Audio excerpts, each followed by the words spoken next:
So when I graduate, when I was in my third year, second year, I always knew that I don't want to become an engineer. Um, I actually knew when I was doing my second year.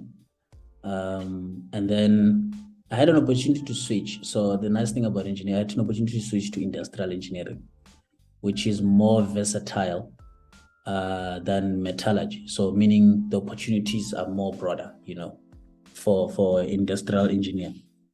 But I decided not to. Why? Because I realized that as an engineer, you can work anywhere. That's why you must not be stressed.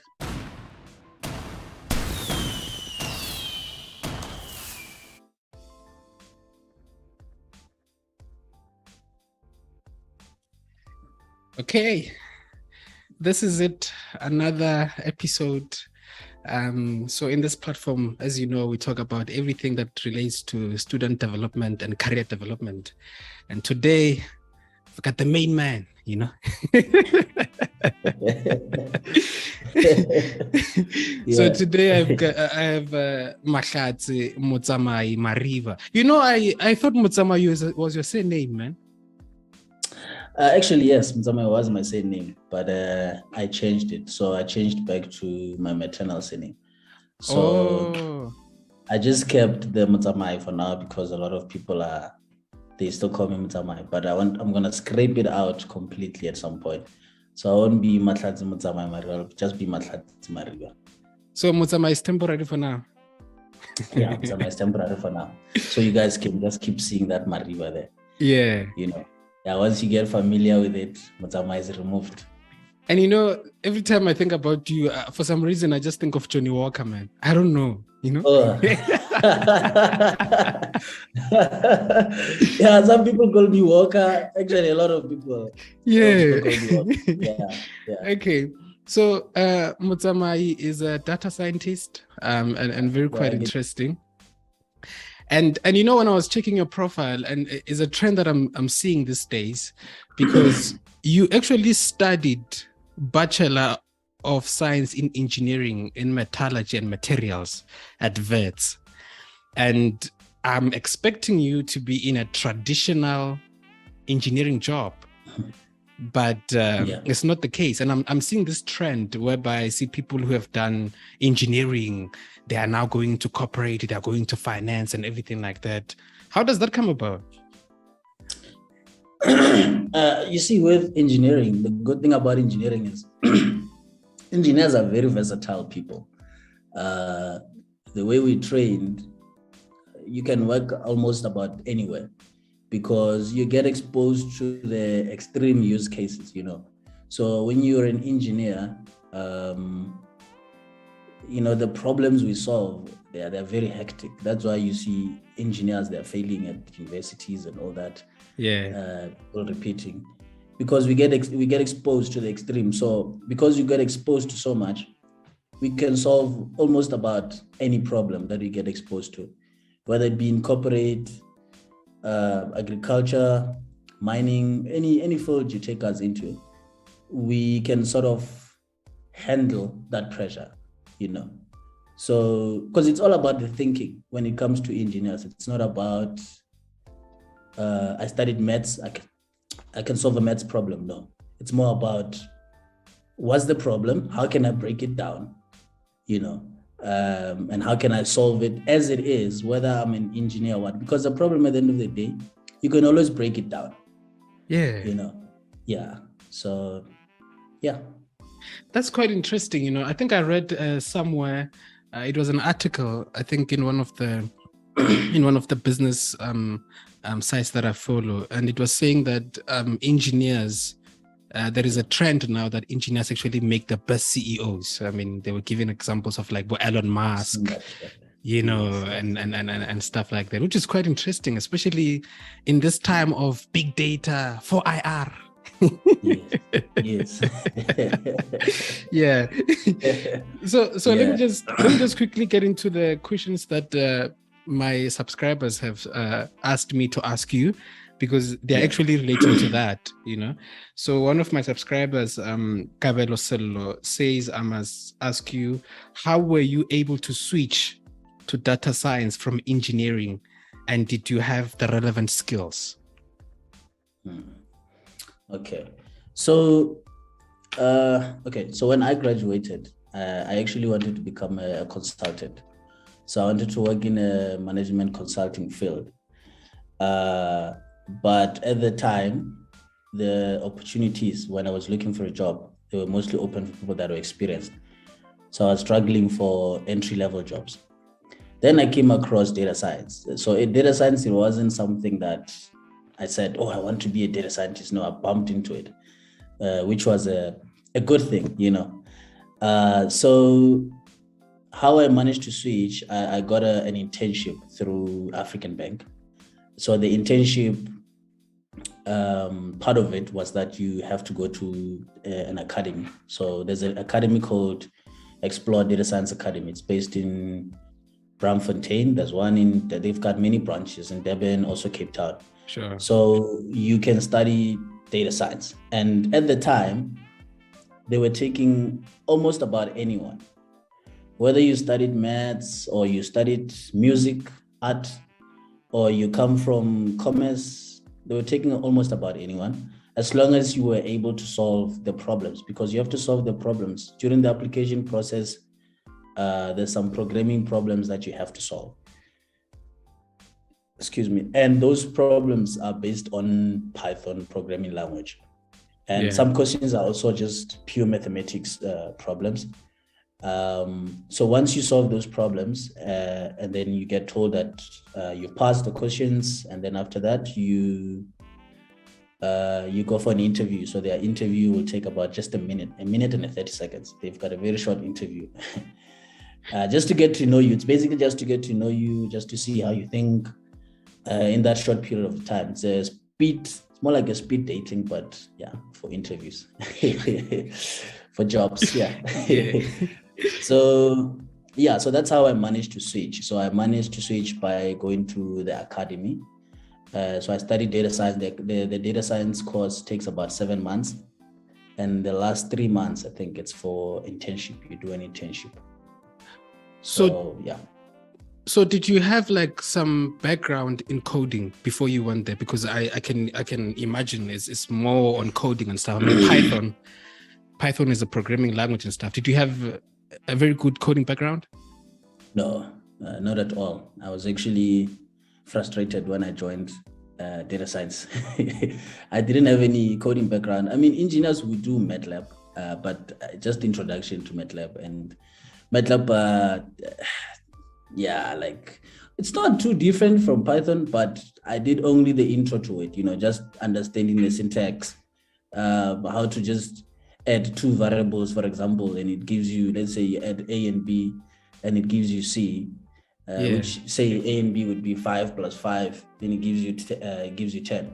Those basic things, nothing hectic, you know. So technically, I didn't have any coding background, especially from Python point of view. I didn't have any Python background at all. So I learned from scratch. Wow. So what prompted you, man, to be like, I want to go into data science. I want to learn programming and stuff and everything like that? Because, I mean, you come from an engineering, I mean, you're doing metallurgy and materials, which is totally different from data science and from programming and stuff. Yeah. So, like I said, after I realized that the consulting, I can't wait for those opportunities. I need to look at something else.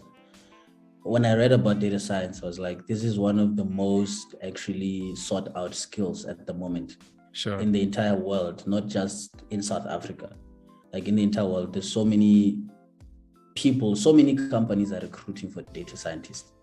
I can tell you even now, for the people who are experienced, once you have more than 2 years of work experience, you just, on LinkedIn, you're always going to be, so many companies are coming for you on LinkedIn. Yeah. You know, hey, are you looking for an opportunity? You know, they're trying to poach you, you know, all that. I'm sure you've noticed I just changed jobs recently. Sure. On LinkedIn. Yeah. So, but before that, I was interacting with different companies on top of that. So I realized that data science is a very good skill to have, because so many companies, actually every single company, needs a data scientist. Wow.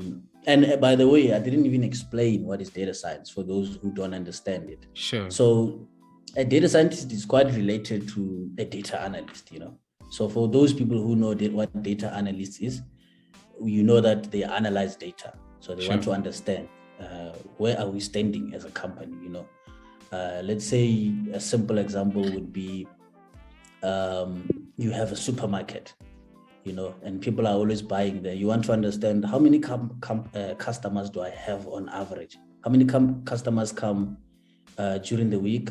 How many customers come on weekends? So that's what data analysts do. You analyze where you are, right? Then data scientists, they go beyond that. They do that, but also go beyond that. They want to predict.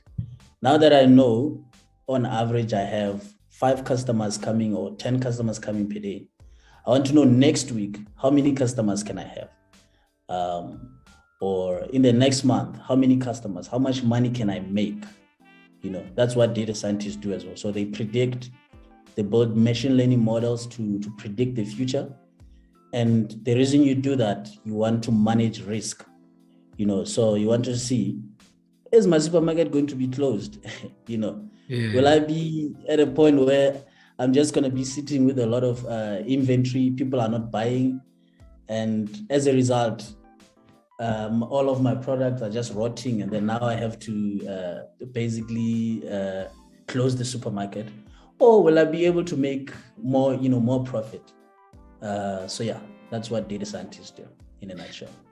That's quite interesting, because when I was checking your profile on LinkedIn, you were actually, now, like you've said that you've just changed companies, but before that you were a data scientist in one of the banks.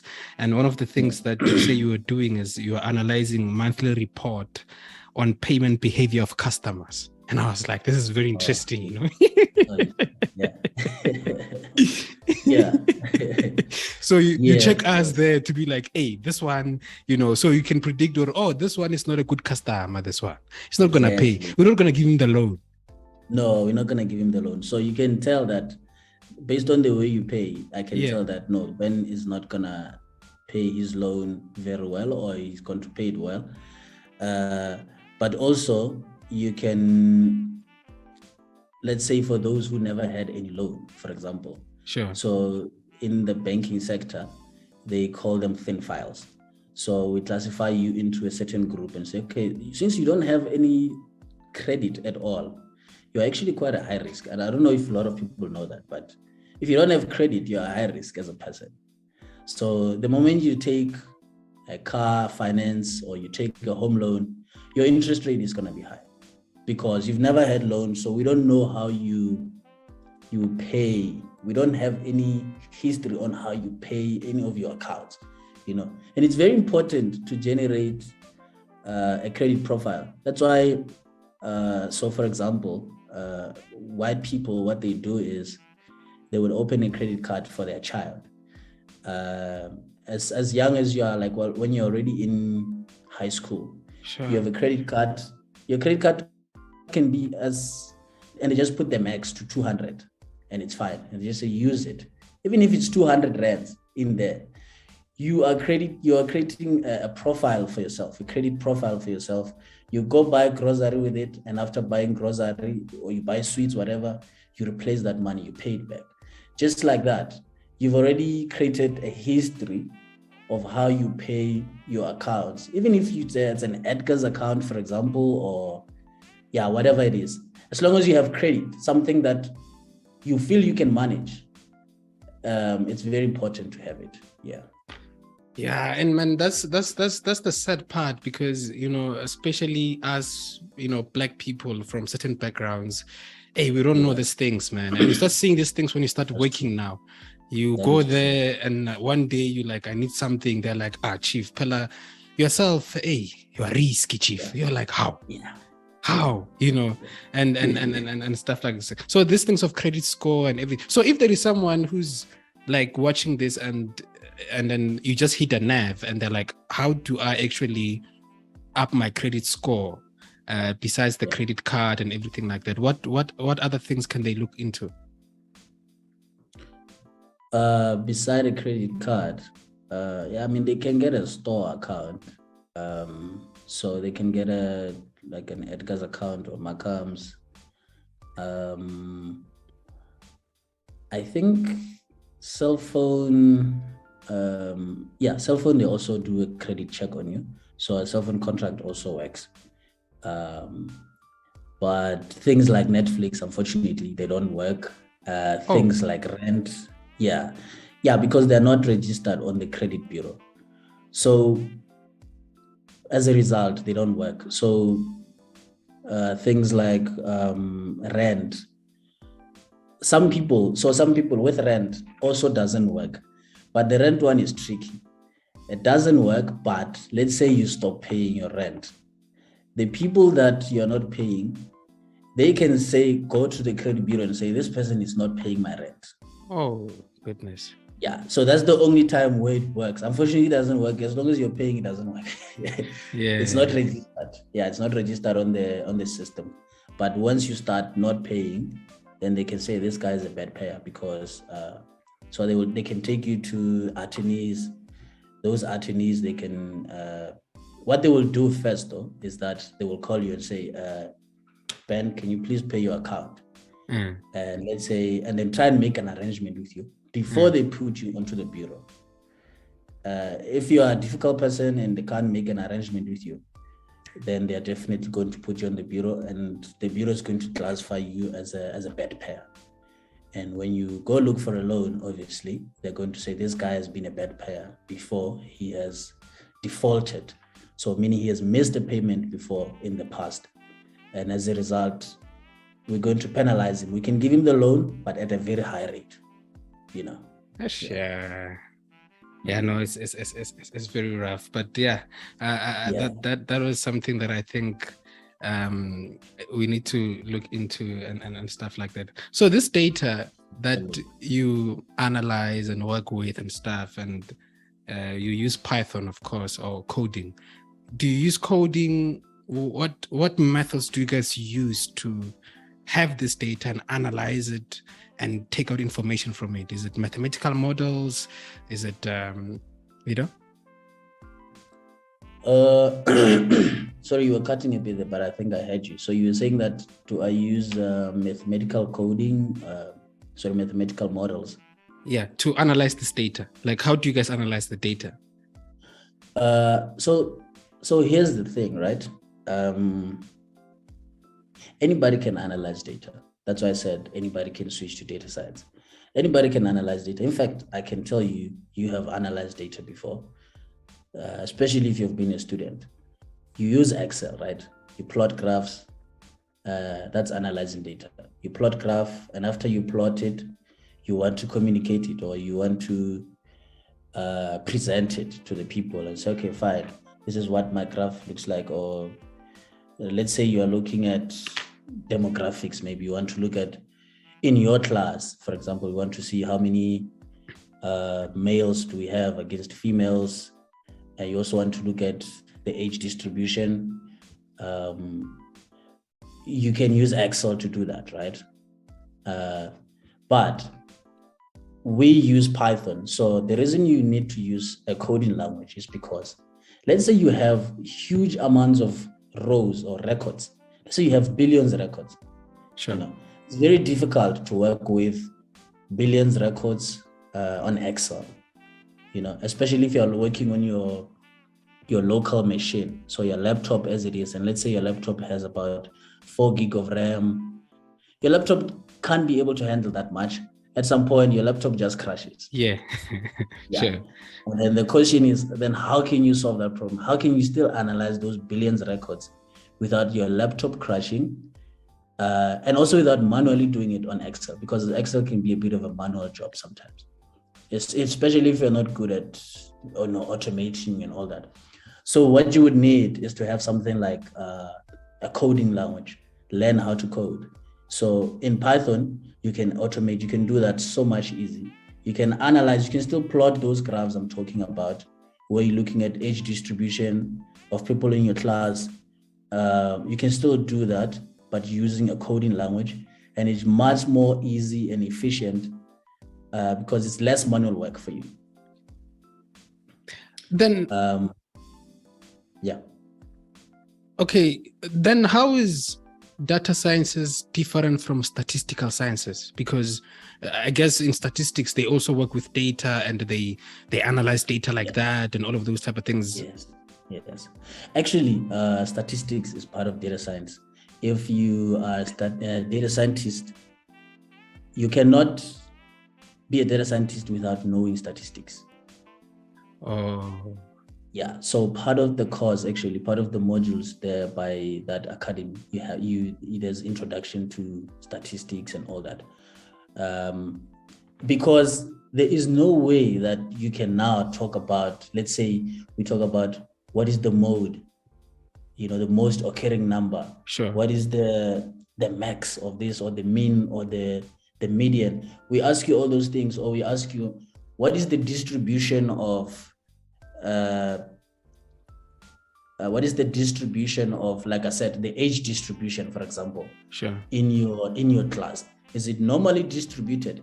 Meaning, or is it even for both men and women? Sorry, the age, is it normally, or let's say the gender rather, is it normally distributed? Do we have more or less the same number of females and males in your class, or is it skewed? So such things, you need to know statistics to understand what do we mean when we say the distribution is skewed or it's normally distributed. So as data scientists, we definitely have to know statistics. So we go through it. But for those who, like I said, if you haven't learned it, oh man, there's so much. In fact, you can become a data scientist without going to that academy. There are some people who are actually self-taught. And that's the amazing thing about programming. Oh wow! So anyone can be a data scientist. It means anybody. You can wake up one day and say, you know what, I want to learn how to program. I want to be good at it. And the good thing is, I'm not saying I am making it. But I'm saying the good thing is, when it comes to the tech jobs, you can make good money. Yeah.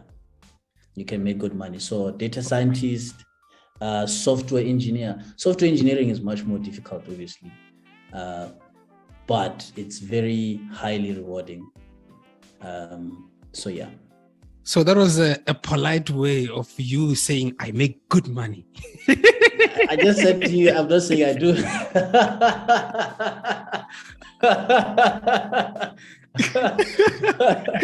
No, it depends. I mean, like with more experience, that's when you can start claiming that. Yeah, but while you're still down there, and it also depends with companies as well. Depends with companies. Some companies you can have more experience and they're still not paying you exactly what you deserve. So yeah, it's one of those. Yeah. So let us get statistical. You're a data scientist, right?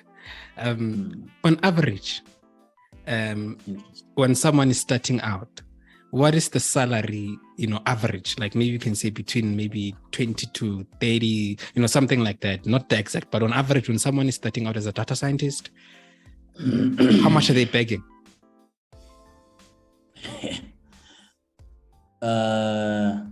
This man.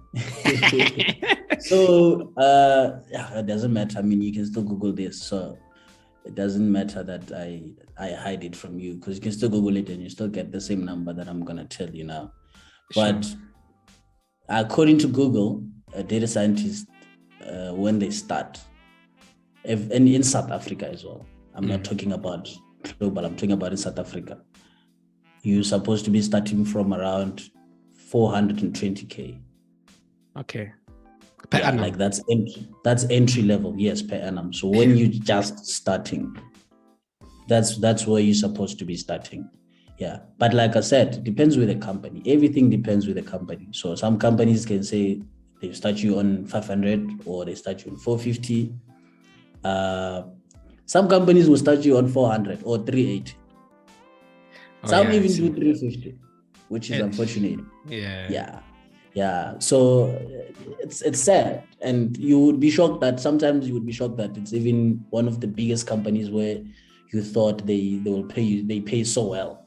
Yeah. And then when you get there, you hear that an actuarist, in fact, I know a story of a guy who's an actuarist. He started at this other bank. It's a big bank. Don't want to name, but I mean, he started a very low amount, and I was shocked. Wow. For an actuarist, I mean, you got 7 distinctions in high school there. You go to university, you're exposed to so much mathematics and mathematical models. You're like, okay, finally I'm graduating now, and at least I'm going to start making that good money. And then they start you on, let's say, less than 400, and it's shocking. Yeah. So I guess it's important for people to know this kind of numbers, and that's why I'm really asking you, because salary negotiations, I mean, if you don't know the insides of that industry that you're going in, it's easy for you to be exploited like that, whereby they just be like, okay, let's just give him this much and see what we can, and which is sad in most cases, but it comes to the negotiation and stuff like that. So absolutely. Yeah. So when you said 420K, I thought you said 420K per month. I was like, hey, must say, woman.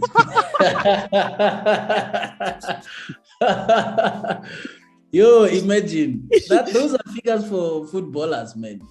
Footballers, they make that much, in South Africa.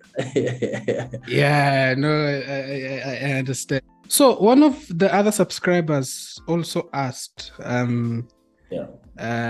it was also Cabello Cello, and it's with regards to job opportunities, actually.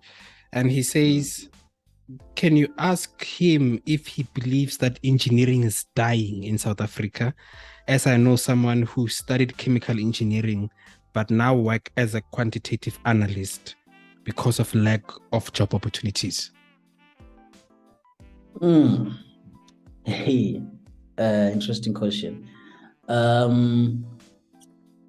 wouldn't say dying, because there will always, I mean, for example, mining is a huge thing in South Africa. Sure. So you'll always need engineers. There's plants, there's electricity generation, there's ESCOM. You always need engineers. But I do believe that the job opportunities are becoming narrower and narrower. So meaning that there's less job opportunities in engineering. I'm believing that, yes, definitely, that there's less job opportunities. There isn't many. And I think one of the reasons is because maybe now the market is being populated a lot. Job opportunities are becoming less for engineers because there's so many engineers now. I think there's a lot of engineers. When you were graduating from high school, most of us were told that, go and study engineering. There's good money there. You're going to make money. And then now there's so many people that still have that mentality, all go into engineering. And then when you get there, after you graduate, you find that there's so many people that graduated and they're looking for jobs. And let's say companies only recruiting 20 graduates. But when you look at, there's graduate from TUT, there's graduate from UP, VETS, UJ, UKZN. Think about all of that. You find that, you see, the market is very small. Think of how many engineering. I think it would be interesting if somebody actually was to analyze or scrape data from internet and say, let's check how many companies per year on average have how many engineers, are giving how many engineering jobs, and how many engineering graduates do we have per year on average across the entire South Africa. You probably will find that there's a lot of engineers. In fact, you might find, Uguti, like there's maybe, if I was just to estimate, just to give you an example, you might find that we have 80% surplus. 80% surplus of engineers that have no jobs compared to the number of engineering jobs that we are being offered, if that makes sense. Well, it does. It does. It does. Can you Yeah. still see me? Okay, I can. Yeah, I can still see you. Yeah. So now, what do we say, Muzamai, to people that are doing engineering right now? If Yeah. the job market especially into traditional engineering jobs is getting narrower like that because of the reasons that you have just given right now. So where should those people go after graduating? Okay. So when I graduate, when I was in my third year, second year, I always knew that I don't want to become an engineer. I actually knew when I was doing my second year. And then I had an opportunity to switch. So the nice thing about engineering, I had an opportunity to switch to industrial engineering, which is more versatile than metallurgy. So meaning the opportunities are more broader, for industrial engineer. But I decided not to. Why? Because I realized that as an engineer, you can work anywhere. That's why you must not be stressed. So I would say for those who are worried that engineering jobs are becoming narrower, what they should rather do is study different industries and say, okay, fine. If I'm an engineer, I'm working in a bank, what exactly will I be doing? Or if I'm working for Deloitte, for example, as a consultant, what kind of problems would I be solving? So in that way, you're able to understand what problems interest you to solve. Am I interested in solving agricultural problems, mining problems? Am I interested in solving credit issues, for example? So in the sense that if you're working in a bank, you're looking at a credit profile of a person, you say, how can we manage risk? Or how can we predict that this person is gonna, all those type of things? Because you can still do those things even if you didn't study data scientist. Companies do that. They will employ you as an engineer, and then they will train you to analyze data. So you'll basically be working just like an engineer, just like a data scientist, but instead you're being trained there. So meaning you hit the ground running anyway. I see. Yeah. And it's quite interesting that you say that you are not, in second year already, you knew that you are not wanting to be an engineer because on your LinkedIn profile, it says that you are passionate about management consulting, banking, investment banking, big data and data science. I didn't see engineering there. It's like, how? Can't he? Yeah. Oh, you didn't see very there. I didn't exactly. Yeah, man. Don't get me wrong, man. Engineering actually has money, especially especially mining engineers. The figures I gave you about data science entry level, mining engineers make more than that. Sure. Depending on a company as well. But mining, you can make good money in engineering. Like, it's not all bad. It's just that one of the reasons why I didn't like engineering, I knew this.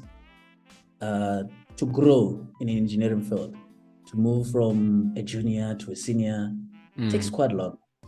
If you hear a lot of people, it takes longer because it's more like somebody who is a senior there has to leave, or God forbid, something else happens, to that person. then you become a senior. It's more like that in certain companies, and certain companies, they're still very much working backwards. They still have, this is how you must grow. So unlike in corporate, you get rewarded. You can become a senior in 2 years. In engineering, that doesn't happen a lot. Yeah. In fact, I don't know if that happens, but yeah. So now, in which areas, let's say here is someone, they have done engineering, but just like you, they don't want to go into the traditional engineering jobs. Where can they go? I know consulting. I know I've seen some guys going into consulting, some guys going into analysis, quantitative analyst, business analyst, investment analyst, and stuff like that. Which kind of disciplines or fields can they go into, which are not traditional engineering, jobs? Yeah. Yeah, that's broad. Yeah, first of all, they can work as management consultant. So if you're working as a management consultant, even better. So what a management consultant does is solve problems in different industries. So I'll give you an example. Let's say you work for McKinsey, you Sure. know, McKinsey Consulting. You will be, let's say, consulting, let's say with ESCOM, for example. ESCOM can say, we're not making profits. We are always bleeding. We don't understand why our numbers are not matching. As a consultant, what you'll be, I'll just give you like a high level view. What you'll do is look at the costs, for example. What are your costs as ESCOM? What is it that is costing you? And what are your revenue streams? So how are you making money? So from that, obviously, from mathematics point of view, you do your own subtraction. I'm making this much. This is how much it's costing me to make this money. When you do the difference, you want to check, are you making profit? Is your value negative or positive? If you're making profit, by how much, So what's your profit margin? What's the percentage?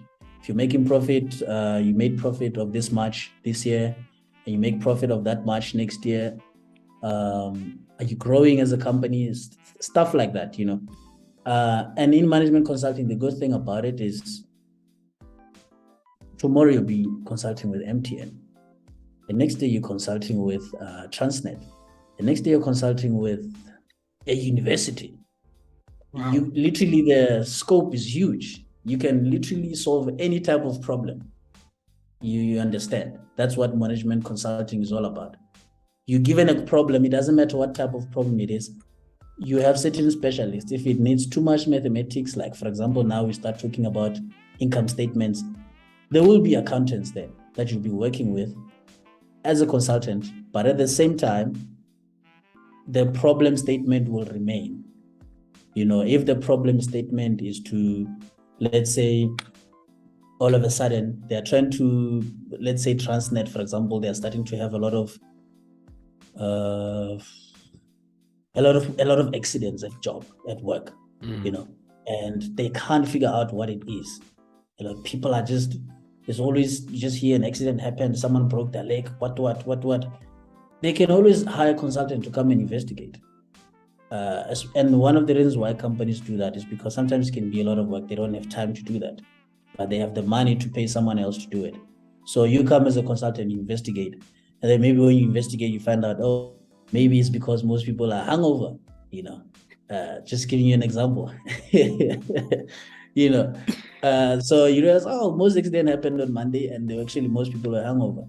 Then now the company has to now say, okay, how can we manage this risk?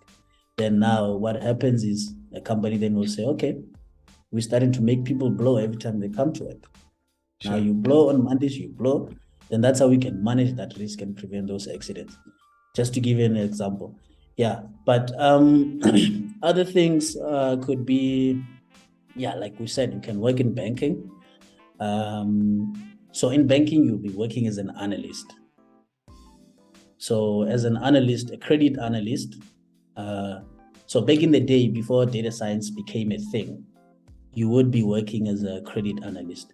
So as a credit analyst, what you do is you're analyzing the data. And part of it is you do build models as well. So if a company is, banks don't do that, but there's a programming language that most statisticians and actuarial scientists use. It's called SAS programming language. You would be taught that, so you would be taught SAS, and then from there, then you have to build mathematical models, logistic regression, linear regression, those models, whether you're predicting the probability of someone defaulting, or you're predicting the probability of someone activating, like meaning paying their account, for example.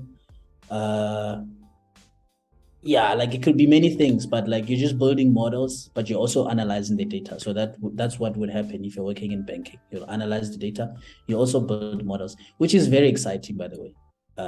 It's very exciting. Same with consulting, very exciting. But I have to warn though, with management consulting, like I said, I didn't mention this, the workload can be extremely huge. Some management consultants, especially if you're working for the big three, McKinsey, Bain and Company, BCG. I haven't worked with those, but I have all this knowledge because I wanted to work there, and also because I know people that are working there. You might not have a life, but you will make very good money. Very good money. Yeah. So you're making good money, but you don't have life. When do you spend the money now? Yeah, unfortunately. The exciting part as well is that there's a lot of traveling opportunities for consulting. So you could be working in Kenya. Next time you can be working in Russia. Next time you'll be working in America, Europe. Yeah, it's crazy. Yeah, for those big three that I mentioned in particular. You mentioned SAS, I think is a programming language, and that is for people who are maybe working in banking and stuff, and even yourself as a data scientist, I think you work with this kind of things.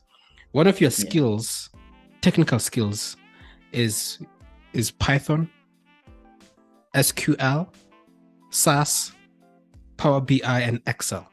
Those are technical skills. I guess those are programming languages and stuff like that. For someone who's going for data sciences, what are the programming languages do they have to know for sure?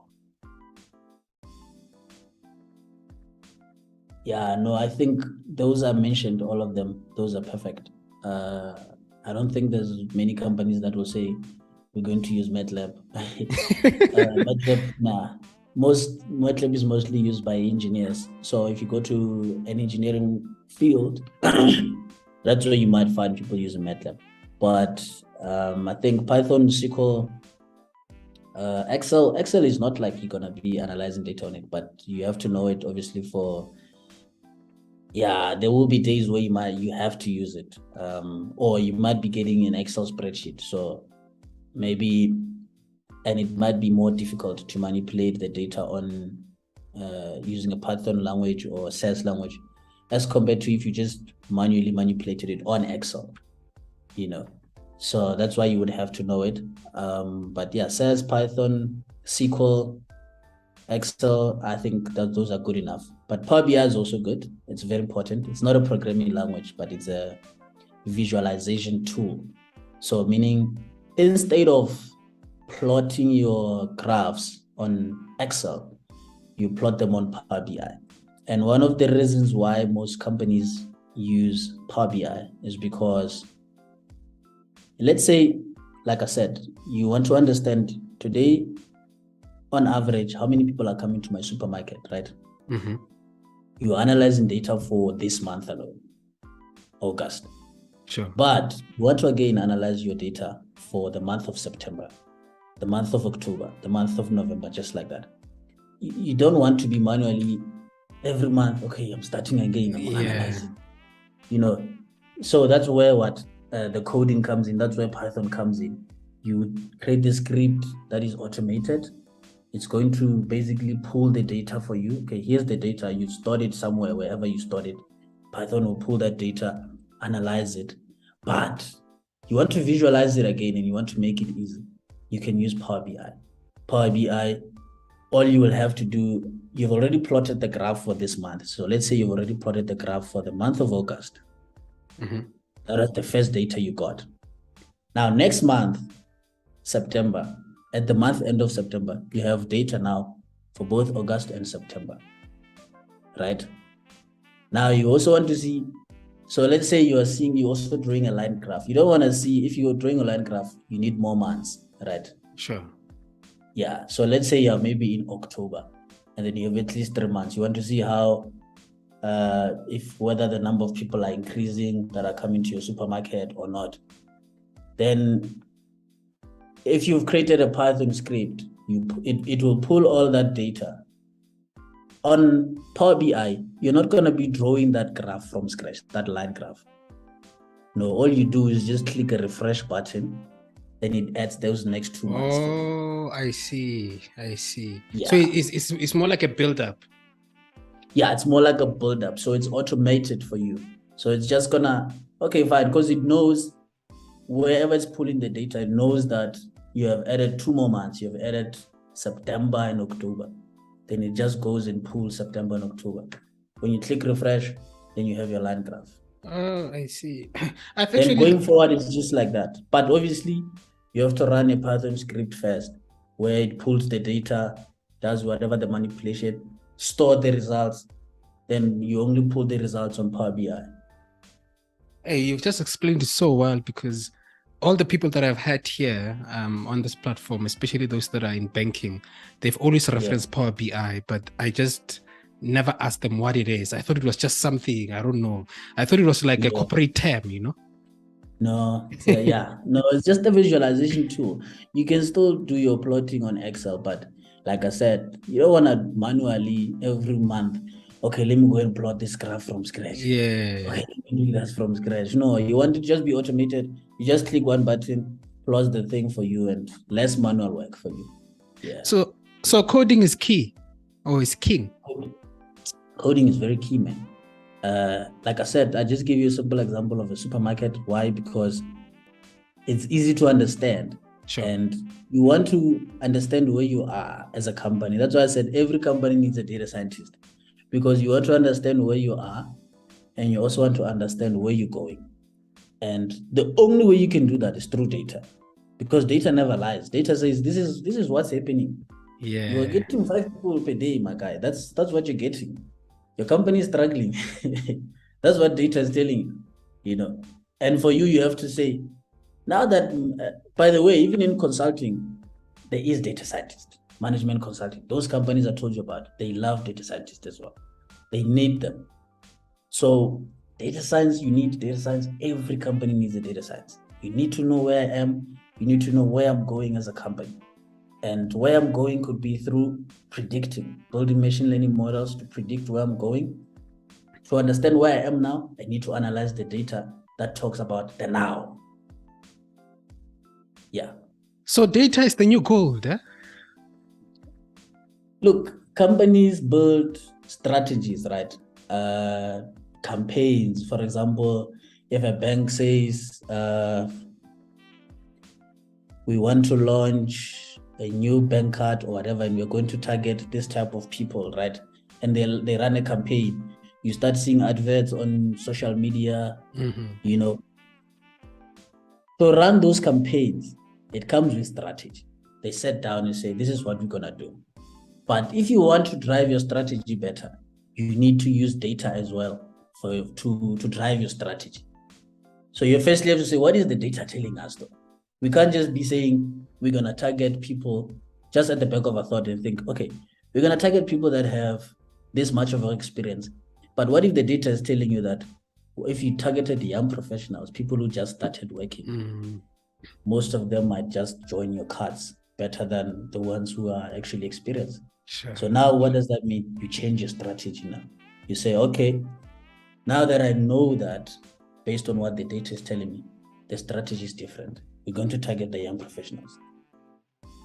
It's quite interesting. Yesterday I was at the mall. I was buying something from this other store, and I bought, and at the till.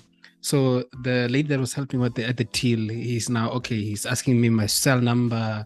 He asked me where do I stay and stuff. So I can see that it's cropping out data from me, and I'm like, where do you guys use the information for?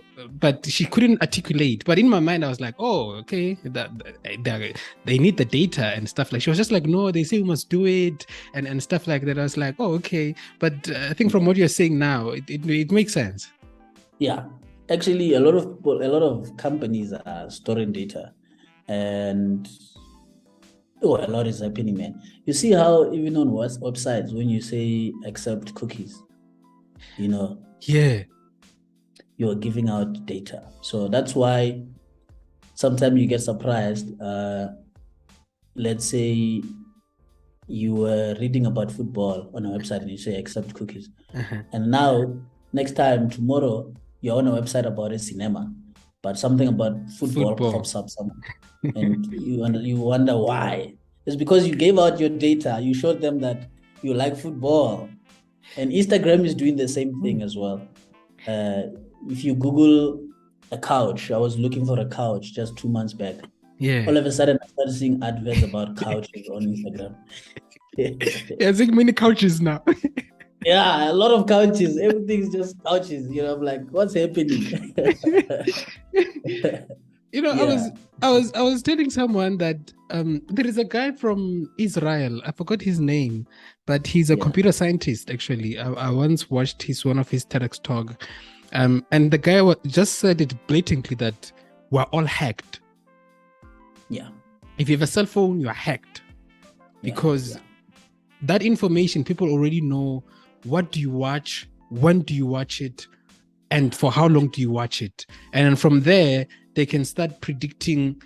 It's like YouTube. Like if you go on YouTube, the videos that you watch, is the algorithms start picking up. Oh, this man likes watching this kind of videos. Then on your recommended section there, it's just gonna be those videos. See that related, Then you'll go on YouTube thinking that it's for 5 minutes. 2 hours later, you are still there. You are hacked. Exactly. And by the way, as a data scientist, even Takealot does that. So as a data scientist, you can work at Takealot as well. There's so many tech companies you can work at. You can work at Vodacom. You can work at MTN. So all these telco companies, telecommunications companies, you can work at. You can work at these e-commerce. So Takealot, you can work at Mr. D. So on Takealot, have you seen how, let's say you look for, let's say you buy a table and then it says somebody also bought the table together with a chair. So somebody also bought a chair. Yeah. So those are called recommender systems. So in data science, it's called a recommender system.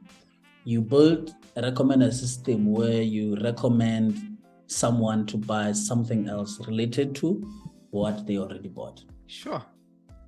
And the same thing happens even with Netflix. This thing is bad. It's bad. So that's why now when you're saying this, I'm thinking of someone going shopping. Then the next thing, they're just buying things they didn't want. Yes, actually, that's how it works. You buy things you don't need. You buy things you don't need. And that's how they make more money. This is witchcraft. Eh? Yeah, no, you think it's witchcraft, man. Absolutely. Wow. Yeah. So, one of the subscribers, Emmanuel Madi, also asked a question. He has 2 questions, and the one that I think we have already answered. He says, did you get any formal training for data science or for being a data scientist? So like I said, for me, I went to an academy, but even after you graduate from the academy, company still has to do a bit of an onboarding for you. So you still have to do a bit of certain training. So understanding how to work with their databases. So like I said, I've mentioned SQL, right? So there's the data that you'll be working on, it's stored on SQL databases, right? And there's also data, depending on the company you work for, some data is also stored on the cloud. So when you speak of the cloud, there's Microsoft Azure, your data can be stored there, or it can be stored on Amazon. So AWS, Amazon Web Services.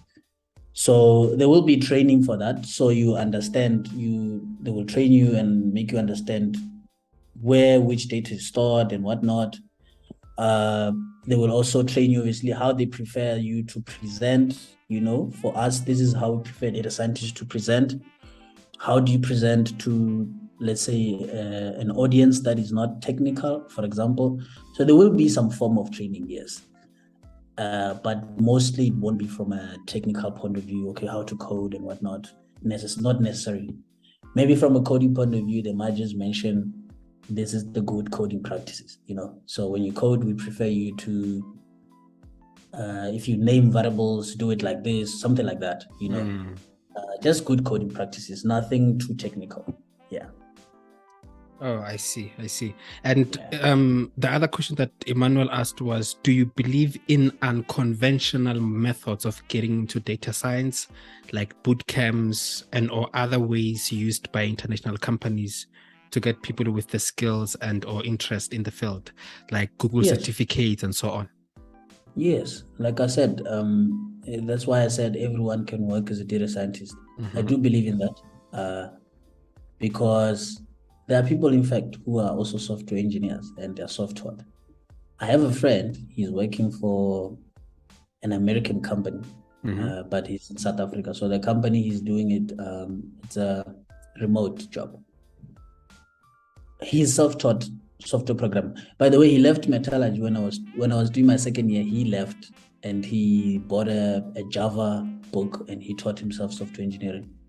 Oh, we thought he was crazy. Yeah, he didn't graduate. He left before he graduated. He doesn't have a degree. Oh, and that's the thing. That's the thing about coding. That's why I was telling you, with coding, you don't need a degree. Anybody can become it. Wow. Yeah. You don't need a degree. That's very quite interesting, especially these days when we have issues of people not getting spaces at university, So I guess then people can be told that, no, actually, there is another alternative. Maybe just teach yourself how to code and, Yes. That's why Elon Musk was talking about the vision of building a school because for him, a university is not important. He feels that he wants people to hit the ground running. That's what Elon Musk wants. So he wants people to go straight into, okay, this is how you code, straight up. Let's go straight into coding. Because at the end of the day, you don't need a degree to code. You don't need it. So why, when you graduate from high school, why can't you just learn it from scratch immediately and start coding? I mean, this is why in America, you have things like Silicon Valley. Most of those people started coding from 12 years of age, 10 years of age, 8 years of age. That's why they were able to create Zoom that we are talking on right now. That's why they were able to create Twitter and Facebook, because they didn't need a degree to learn those things. Yeah. That's the point. Yeah. You don't need a degree. Quite interesting,